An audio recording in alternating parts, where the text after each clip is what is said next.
The observation window was cold against Dr. Jiwoo's forehead. He had been standing in the same position for 3 hours, watching the creature move below. The glass was thick, stronger than any metal that humans could make, but sometimes Jiwoo felt like it was paper. Sometimes he felt like the creature could break through with one movement of its terrible, beautiful limbs. The Vekthari was nothing like the pictures in the old history books. It was not a monster. It was not evil. It simply was, the way a storm is, the way an ocean is. It was alive in a way that made Jiwoo's chest hurt when he looked at it. The creature's body was long and smooth, but not like a snake. It had 8 limbs that moved with a grace that Jiwoo had never seen in any animal on Earth or any of the colonies. The color of its skin changed constantly. Right now it was a deep purple, almost black, with lines of blue running across it like rivers of light. The blue lines pulsed, and Jiwoo could see that each pulse came at the same time. It was like watching a heartbeat made of electricity. Below the window, the research station Kepler 452 stretched out in a circle. This was the newest station in the Confederation's Science Division.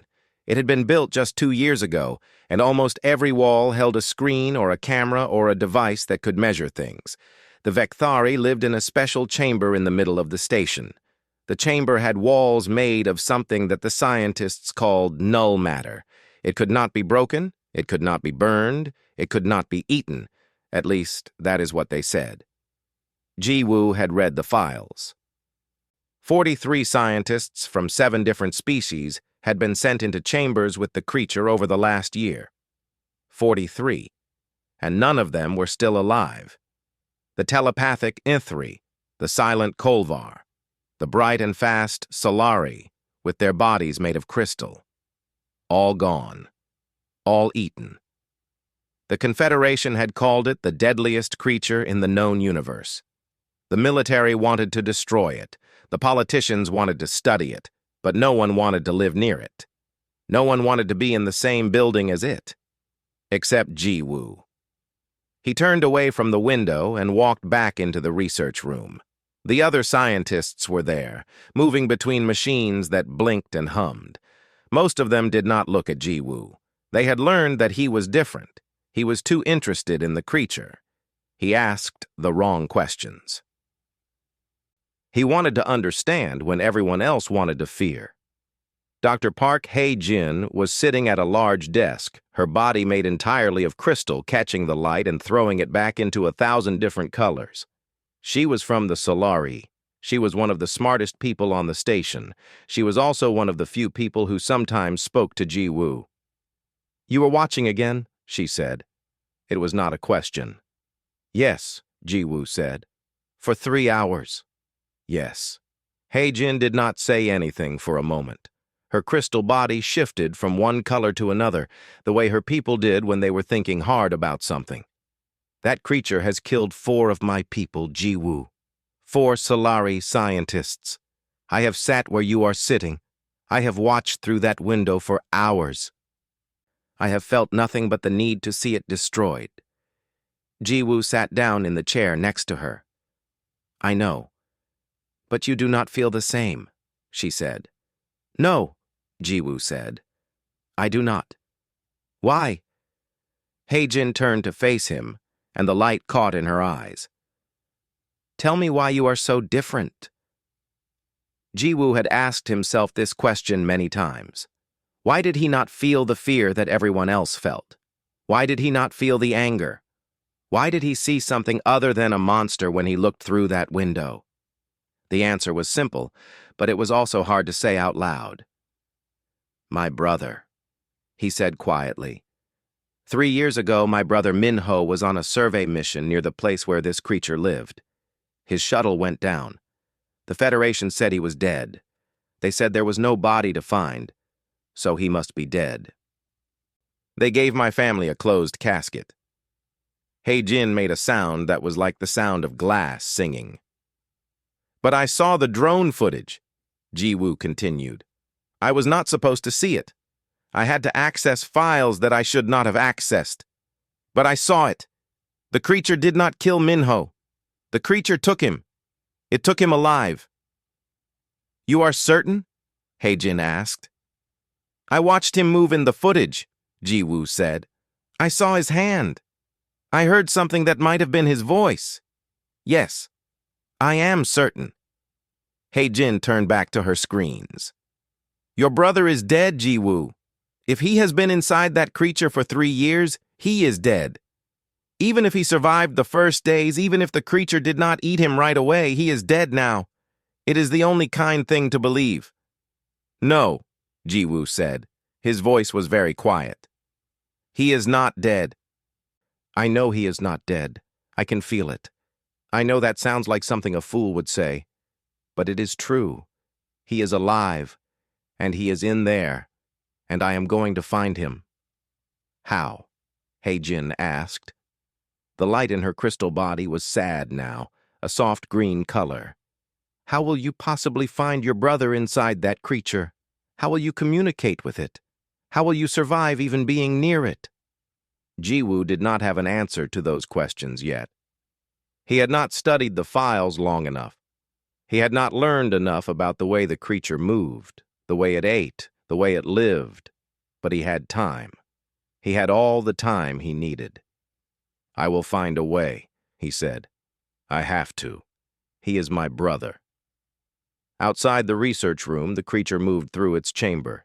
It moved slowly, the way things move when they have all the time in the universe. The blue lines on its skin pulsed, and somewhere deep inside those lines, in the dark spaces between the muscles and bones and organs that Jiwoo could not see, someone was alive. Someone was waiting. Someone was Minho. And Jiwoo had made a promise to himself 3 years ago when he first saw the footage. He had promised that he would not stop looking. He would not stop searching. He would not stop until he brought his brother home. Now, standing in the research station that smelled like metal and machines and fear, Jiwoo knew that the real work was about to begin. He had to understand the creature. He had to learn its language. He had to find a way to show it that he was not an enemy. He had to find a way to prove that humans were worth something to this terrible, beautiful thing from another world. It would not be easy. It might not be possible. But Jiwoo had already decided that he would try. He would spend every hour studying. He would read every file. He would watch through that window until he understood. Because somewhere inside the Vekthari, his brother was waiting. And nothing in the universe could stop Jiwoo from bringing him home. 6 months had passed since Jiwoo began his real work. 6 months of watching, measuring, recording, and learning. 6 months of staying awake when everyone else slept. 6 months of asking questions that made other people uncomfortable. The discovery came on a Tuesday, though time meant very little on a space station where the sun never rose or set. Jiwoo was looking at the feeding data again, the way he had looked at it 1,000 times before. The Vekthari was fed twice every day.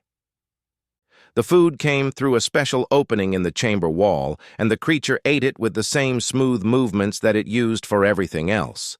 There was nothing strange about the way it ate. There was nothing strange about anything, except for the console. Dr. Heijin had noticed it first, though she had not understood what it meant.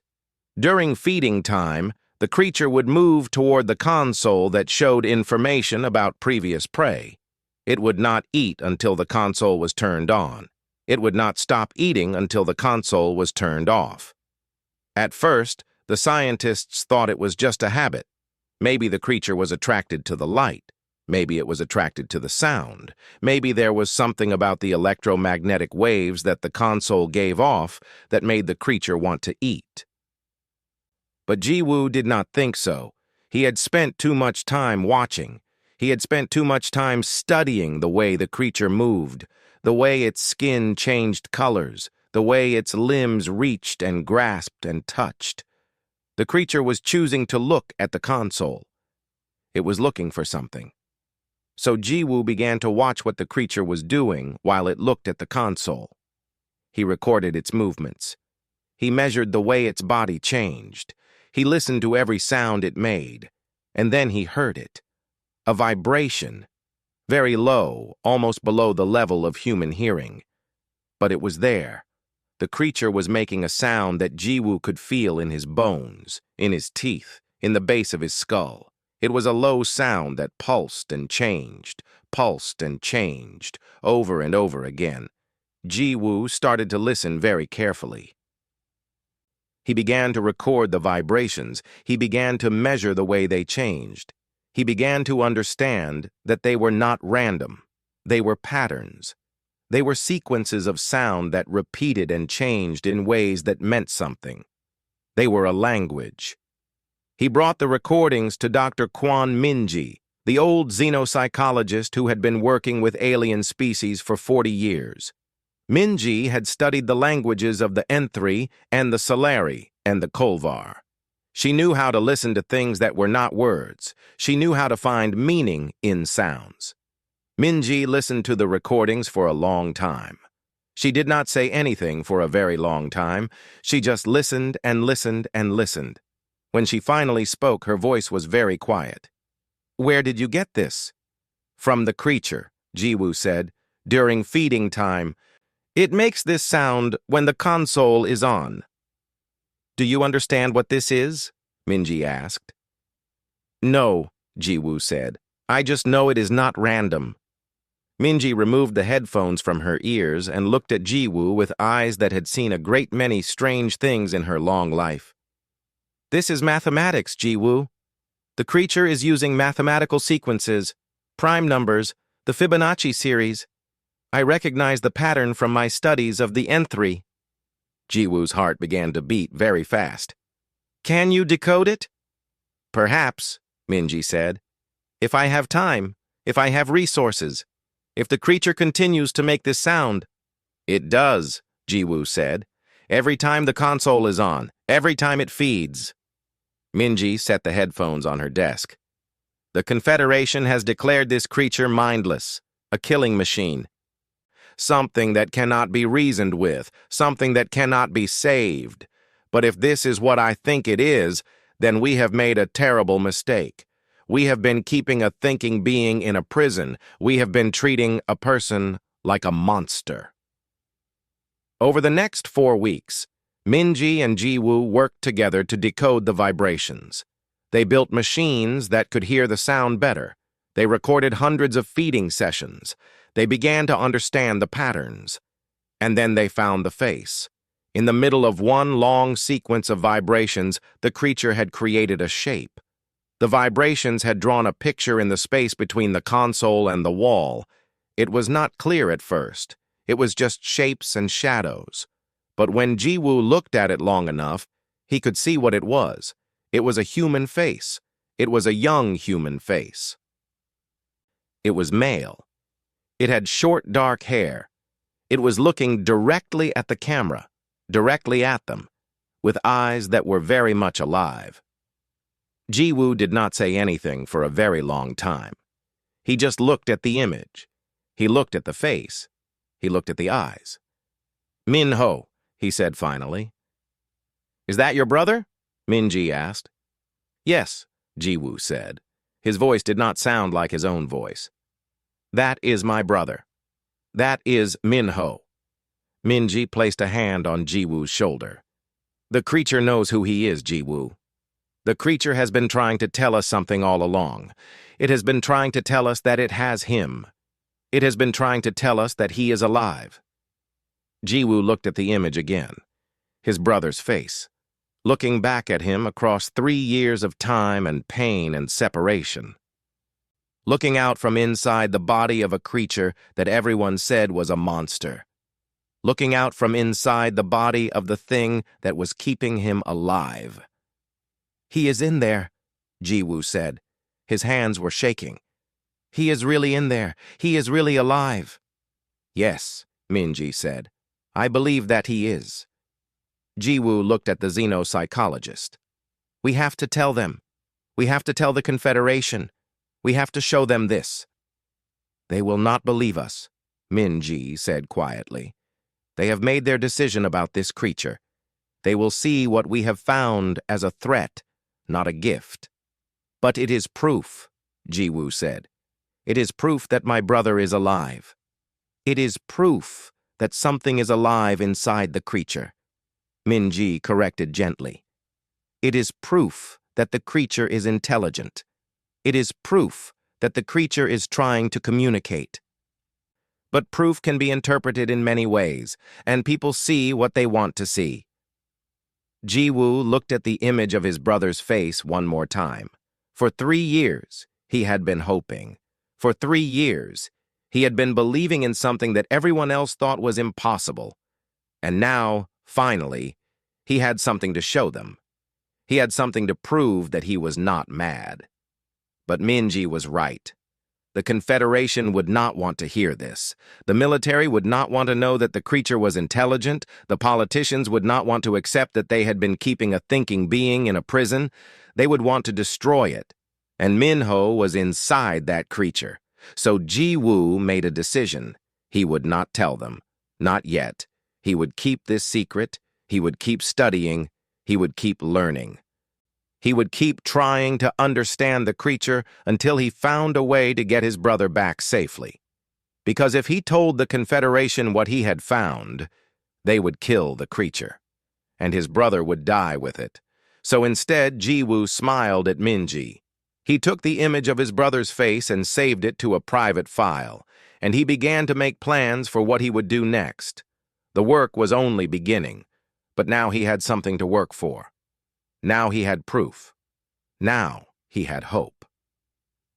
The meeting room was white and cold and very quiet. Dr. Jiwoo sat at one end of a long table. At the other end sat Dr. Yoon Se-ra, the chief liaison for the Confederation. Next to her was Commander Oh Tai-sung of the Coalition Defense Force. They were not smiling. "You have found something," Se-ra said. It was not a question. "Yes," Jiwoo said. He had prepared for this moment many times. He had practiced what he would say. He had tried to find the right words. But now that the moment was here, all the words felt wrong. "Show us," Commander O said. Jiwoo placed a tablet on the table. He turned the screen toward them. The image of his brother's face appeared on the screen, young and alive and looking directly at them. Sarah's face did not change. Commander O leaned forward slightly. "This is a human," Sarah said. "Yes," Jiwoo said. "This is my brother. His name is Min Ho. He was taken by the Vekthari 3 years ago." "The Vekthari does not take prisoners," Commander O said. "It eats everything it touches. This image proves nothing." "The creature made this image," Jiwoo said. He explained about the vibrations. He explained about the mathematical sequences. He explained about how the creature was communicating. The creature is intelligent. It understands mathematics. It understands language. It is trying to tell us something. "It is trying to tell us nothing," Sarah said. She did not raise her voice. She did not seem angry. She just seemed very tired. "Dr. Jiwoo, we have been studying this creature for over a year. We have sent the brightest minds from 7 different species to study it. Every single one of them is dead. The creature is a killing machine. It is not a person. It is not intelligent in the way that you are thinking. It is simply a predator with good instincts for hunting. But the mathematical sequences," Jiwoo began. "Could be anything," Commander O interrupted. "We are pattern-seeking creatures. We find meaning in random things. You have found what you want to find because you want your brother to be alive." Jiwoo felt his face become hot. "I am not making this up. The creature made this image. The creature is communicating, and my brother is alive inside it."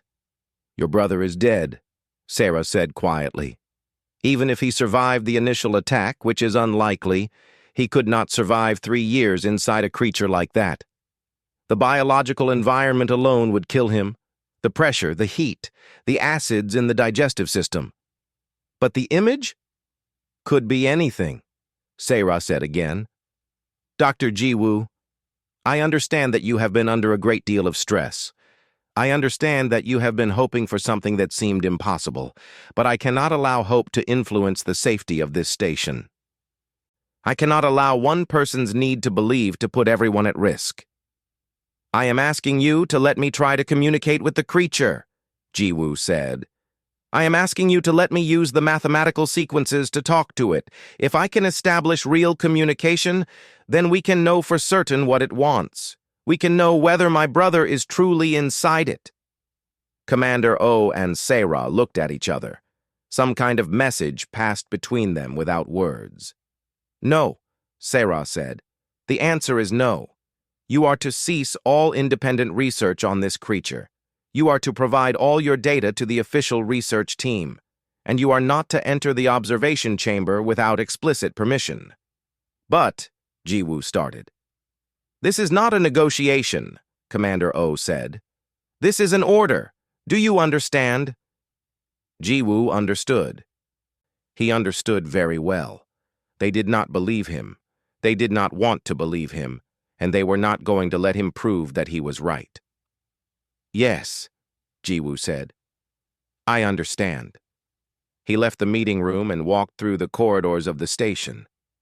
All around him, people were working. Scientists were looking at screens. Engineers were fixing machines. Guards were standing at doors. Everyone was doing their job. No one was asking questions. No one was wondering if they were making a mistake. Jiwoo went back to his small room. It was very small, barely bigger than a closet. It had a bed and a desk and a screen on the wall. He sat down on the bed, and he thought about what had just happened. They had told him to stop. They had told him that his brother was dead. They had told him that he was wrong. But he was not wrong. He knew he was not wrong. He had seen the image. He had heard the vibrations. The creature was intelligent. The creature had his brother. And now, they were going to kill it. It would not take long. Sarah and Commander O had probably already sent the order. Protocol 7 was what they called it. The creature would be given something in its food, something that would kill it painlessly, something that would shut it down, and then the creature would die, and Minho would die with it, and no one would ever know the truth. Jiwoo looked at the door to his room. He thought about what he would have to do. He thought about the security codes he had memorized. He thought about the corridors of the station that he knew so well. He thought about the chamber where the creature lived. He thought about his brother. He thought about Minho. Sitting inside that creature's body, waiting for someone to come and save him, waiting for someone to understand, waiting for someone to believe. And Jiwoo made a decision. He would not follow the order. He would not stop his research. He would not let them kill the creature. He would not let them kill his brother. He would break the rules. He would break the law. He would do whatever he had to do to save Minho. But first, he needed a plan. He needed to know exactly what he was going to do and when he was going to do it. He needed to be careful and smart and clever. He needed to be ready. Jiwoo pulled up the station's security system on his screen. He began to look at the access codes that he had saved months ago. He began to plan his next move. The real work was about to begin, and this time, he would not fail. The alarm started at 22:47, exactly as Jiwoo had planned. The security system had a small problem. Nothing serious, nothing that would hurt anyone. Just enough to make the guards move toward the eastern corridor. Just enough to make the main observation chamber seem unimportant for a few moments. Jiwoo walked through the corridors without running. He did not hide. He did not move like he was doing something wrong. He simply walked, the way any scientist might walk through a research station in the middle of the night. If anyone saw him, they would not think that he was breaking rules. They would not think that he was about to change everything. The code for the observation chamber door was a sequence of numbers that he had used many times before. His fingers knew the pattern. The door slid open without making any noise. He stepped inside. The chamber was darker than it usually was. The overhead lights had been dimmed. The only light came from the screens on the wall, and they were showing the status of the Vekthari. The creature was sleeping, or at least it appeared to be sleeping. Its limbs were folded against its body. Its skin was a pale blue, almost white, with no colors moving across it. Ji-Woo walked to the console that displayed the feeding data. He turned it on, the way he had seen the creature turn it on 1,000 times. The screen glowed in the darkness. The creature's skin changed color immediately. It went from pale blue to a deep purple to an orange that looked like fire. The eyes that were scattered across its body opened one by one. It raised its head. It moved one of its great limbs toward the window. But it did not move toward Ji-Woo. It did not attack. It did not try to break through the glass. Instead, it simply pressed its limb against the window, gently, almost the way a person might touch something that they did not want to break. Ji-Woo began to hum. The vibration was low, almost the same frequency as the sounds that the creature made. He had practiced this many times. He had listened to the recordings so many times that his body knew the pattern. His throat knew how to make the sound. His bones knew how to carry it. The creature made a sound in return.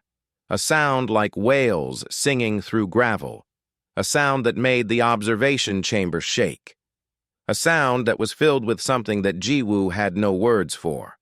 He hummed the sequences again, the Fibonacci numbers, the prime numbers. The mathematical language that the creature had used to try to tell them that it had his brother. The creature responded. Its skin flashed with colors that were beautiful and terrible. The colors moved across its body in patterns that Ji-Woo could almost understand, almost read, almost translate.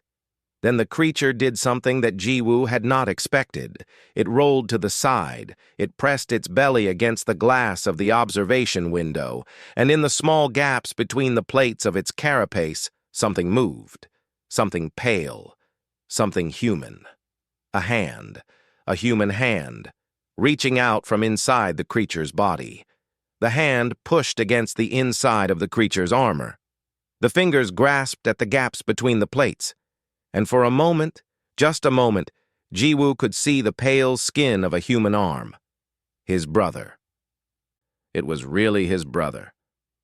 "Minho," he said. His voice was very quiet.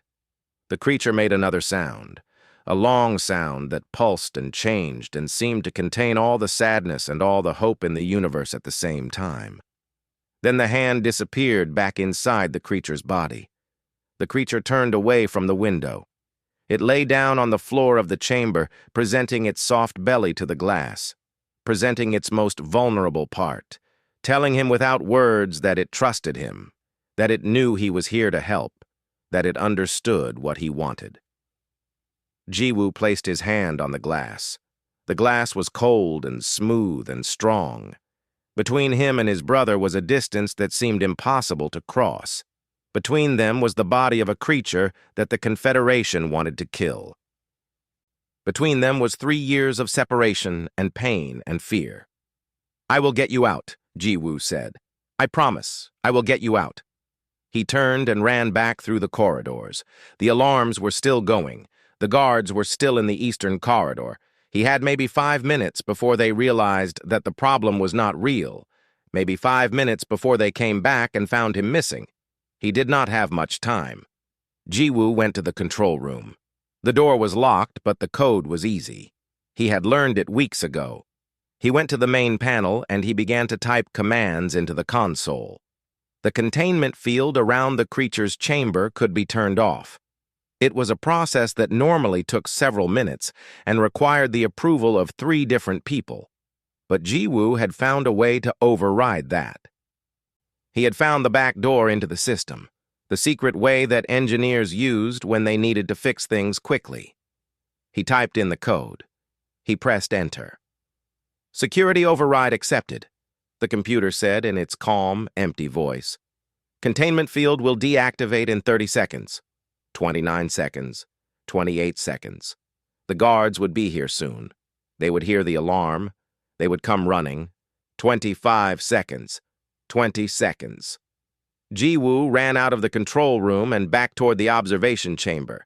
His heart was beating very fast. His hands were shaking. 15 seconds, 10 seconds. The observation chamber door slid open. The creature was standing now, its limbs tense and ready. It knew what was about to happen. It was preparing itself. 5 seconds, 4, 3, 2, 1. The containment field made a sound like electricity turning off. The hum that had been constant in the chamber for so long simply stopped, and the creature was free. But it did not try to escape. It did not try to run. It simply stood there, looking at Jiwoo with eyes that held intelligence and sadness and hope and something else that Jiwoo could not name. "Come on," Jiwoo said. "We have to go now." The alarms were getting louder. He could hear footsteps in the corridor, heavy footsteps, many footsteps. The guards were coming. The creature made a sound, a low sound, a sound that said something that Jiwoo understood without words. It said, "I cannot run. I cannot leave." But he can. "No," Jiwoo said. "You have to come with me. We have to go together." But before the creature could move, before anything else could happen, the doors to the observation chamber burst open. Guards in dark uniforms poured into the space. They had weapons. They had shields. They looked ready for war. And standing in front of them, with his hands raised and his eyes blazing with anger, was Commander Oh Tae-sung. "Dr. Jiwoo," he said, his voice very calm and very cold. "I should have known it was you." The weapons were pointed at the creature. 12 soldiers with guns. 12 guns with bullets that could pierce armor and kill things that were supposed to be impossible to kill. The Vekthari did not move. It stood perfectly still, as if it understood exactly what was about to happen, as if it was willing to accept whatever came next. Jiwoo stepped between the creature and the guns. "Do not shoot," he said. His voice did not sound strong, but it sounded clear. "Please, do not shoot." "Step aside, Dr. Jiwoo," Commander Oh said. "This creature has breached containment. It is an immediate threat to this station and everyone on it." "It is not a threat," Jiwoo said. "It has not moved. It has not attacked. It is not trying to escape. It is just standing here." "That will change," Commander Oh said. "It is a predator. It will attack. It will kill. That is what it does." "No," Jiwoo said. He turned to face the commander directly. "It kept my brother alive for 3 years. If it is a mindless predator, then why did it not eat him? Why did it keep him safe? Why did it try to communicate with us?" Commander Oh's face did not change, but something changed in his eyes. A flicker of something. Doubt, maybe, or uncertainty. "You are infected with false hope, Dr. Jiwoo," the commander said. "Your brother is dead. This creature does not have the capacity for mercy or love or any of the things that you are describing." "Then how do you explain the image?" Jiwoo asked. He raised his voice so that all the guards could hear him. "How do you explain the mathematical sequences? How do you explain the fact that the creature has kept a human body alive inside its own body for 3 years? How do you explain any of that if this creature is just a killing machine?" "I do not have to explain anything," Commander Oh said. "I have my orders. This creature is to be terminated. Now step aside." "No," Jiwoo said. "I will not." He walked closer to the creature. He reached out his hand. The creature's skin was warm and smooth, and under his fingers he could feel it moving. He could feel the pulse of something that might have been blood. He could feel the presence of something that was definitely alive. "Shoot me if you want," Jiwoo said. "But you will have to shoot through me to kill this creature." For a moment, nothing happened. The guards did not move. The commander did not speak. The creature did not move. The entire world seemed to stop and wait for something to happen. Then, from somewhere behind the guards, a voice spoke. "Stand down, Commander." It was Dr. Yoon Se-ra. She was walking through the ranks of guards toward the front. She was small and thin, and she was the most powerful person on the station, but right now she just looked tired. "Director," Commander Oh said, This creature has breached containment. The security protocols require— I know what the protocols require, Sayra said. She came to stand next to Jiwoo and the creature. She looked up at the thing towering above her, this creature made of muscle and armor and intelligence. She looked for a very long time. But the protocols were written by people who did not know what we now know. Director, I do not understand, Commander O said. Dr. Jiwoo was right, Sayra said. I have been reviewing the data that he collected. The mathematical sequences, the image of the human, the behavioral patterns. The creature is not a mindless predator. It is a person. It is a conscious being. And if there is a human being alive inside that body, then we have the responsibility to try to help them. This is against all safety regulations, Commander O said. But his voice was weaker now, uncertain. Then we change the regulations, Sayra said. She turned to face the commander and the guards. Lower your weapons, now. For a moment, the commander did not move. Then, slowly, he nodded. One by one, the guards lowered their weapons. They did not put them away, but they were no longer pointed at the creature. Thank you, Jiwoo said. Do not thank me yet, Sayra said. Your brother may not survive extraction. The creature's body may not be able to survive without him. This may go very wrong. I know, Jiwoo said, but he is my brother. I have to try. Sayra nodded. She seemed to understand something about that. Then let us try. Over the next hours, a plan was made. The creature was moved to a special chamber where the doctors could examine it. Medical equipment was brought in. Screens were set up. Scientists from all of the different species gathered to understand what they were looking at. The Vekthari did not resist. It allowed them to put sensors on its body. It allowed them to scan inside it. It was like a patient in a hospital, like something that wanted to be helped. And inside the creature's body, they found him. Minho was alive. His body was thin and marked with scars and strange adaptations, but he was alive. He was conscious. He could move. He had survived 3 years inside this creature's body. But when they began to think about how to extract him, they realized the problem. The creature and Minho had become connected, physically connected. The creature's tissues had grown around him. Its organs had adapted to protect him. If they pulled him out, they would damage both him and the creature. Both of them might die. We need more time, the doctor said. We need time to understand how they are connected. We need time to find a way to separate them without killing both of them. How much time? Jiwoo asked. Weeks, the doctor said. Maybe months. Do you think it can be done? Jiwoo asked. I do not know, the doctor said. This is something we have never seen before. The creature and the human have become something new. Something that is neither one thing nor the other. We will have to be very careful, very patient, and very lucky. Jiwoo looked into the chamber where the creature and his brother were resting. The creature's skin was a soft green, a color that he had never seen before. It was the color of healing. It was the color of hope. Minho was moving inside the creature's body now, moving slowly, carefully, learning what it meant to be separate from the thing that had kept him alive for so long. We will find a way, Jiwoo said, speaking to himself as much as to the doctors. Somehow, we will find a way to bring him home. And for the first time in 3 years, he allowed himself to believe that it might actually be possible.